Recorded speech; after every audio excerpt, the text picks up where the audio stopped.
If you struggle now you will be happy for ever, if you enjoy now you will struggle for ever. ఆలోచించుకోండి. మనం ఎన్నో గొప్ప అయినా మనకేదో కష్టాలు ఉన్నట్టు మనం ఫీల్ అయిపోతుంటాం అనమాట. చాలా కష్టాలు ఉన్నాయి, మేము పని చేయలేము అని చెప్పేసి. దానికోసం ఒక చిన్న ఉదాహరణ చెప్తాను. మైకేల్ ఫిలిప్స్ అని ఒక బ్రహ్మాండమైన స్విమ్మర్ ఉన్నాడు, మీరు చదివి ఉంటారు. ఆయన ప్రతిసారి maximum number of gold medals ఆయనకు దొరుకుతూ ఉంటాయన్నమాట.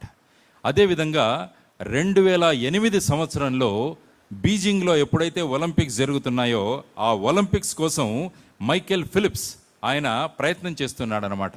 ఒకరోజు ఏమైందంటే, వర్షం పడుతున్న రోజు అతను కారులోంచి బయటికి వచ్చి అక్కడ కొద్దిగా నీళ్లుంటే ఆ నీళ్లలో స్లిప్ అయిపోయి ఆ మనిషి యొక్క రిస్ట్ ఫ్రాక్చర్ అయింది, మణికట్టు ఫ్రాక్చర్ అయింది. డాక్టర్ దానికి ఇది వేసేసి ప్లాస్టర్ వేసి 3 నెలలు నువ్వు ఈతకు వెళ్ళకూడదు అని చెప్పాడనమాట. చూడండి ఎంత